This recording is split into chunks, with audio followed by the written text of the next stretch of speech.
Hey guys, it's Mr. Lawler here from Perry Fields High School. I've decided to make a how-to video now to show you guys how to use Loom software.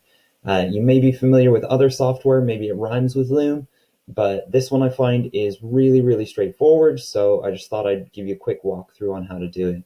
So a colleague recommended this to me, I checked it out, somebody saw what I was doing, was like, hey, how do you use that? And I thought, well, I can just make a quick video, show you how to use it, okay?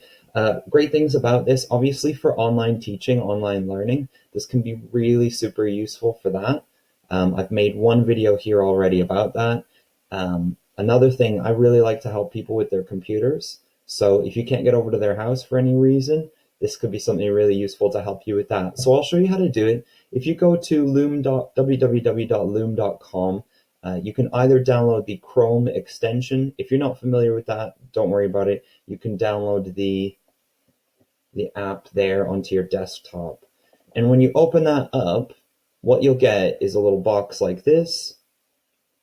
Got it. You get a little preview of yourself in the corner to show you how that looks. And you'll be able to choose, like, if you've got different camera options.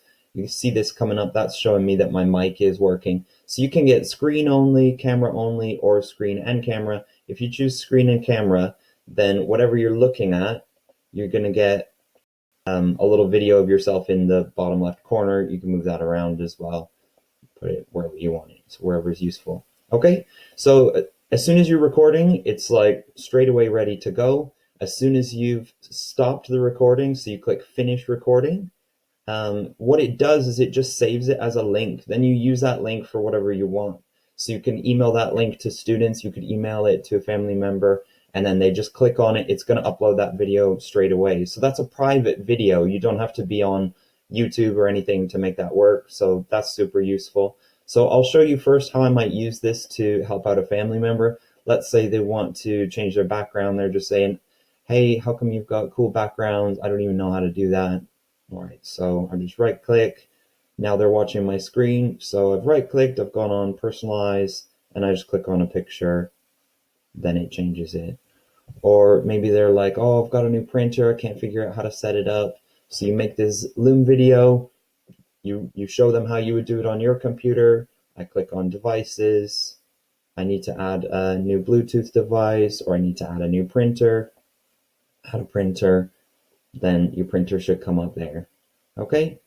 So that's how you could help someone with their computer. If you've got similar stuff or a similar computer, then you can just do it on your computer, but you've made a video while you did it. They just watch you do it and do it. It's a lot easier than explaining, just trying to like write the steps out.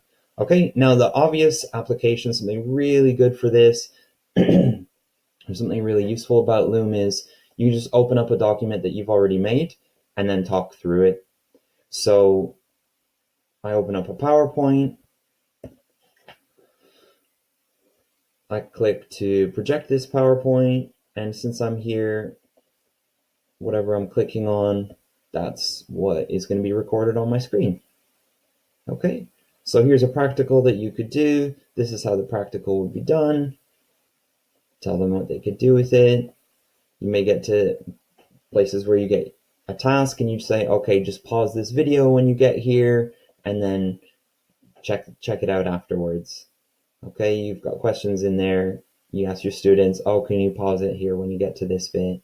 And yeah, so that's pretty self-explanatory, I think. So just as a recap, you go to loom.com, you sign up for it just with an email address. It's really automatic. And then once you're finished, you click stop sharing and you're done. It just gives you a link. Then you just do whatever you want with that link. Yeah. So hope that was really helpful, guys. Let me know if you need anything else.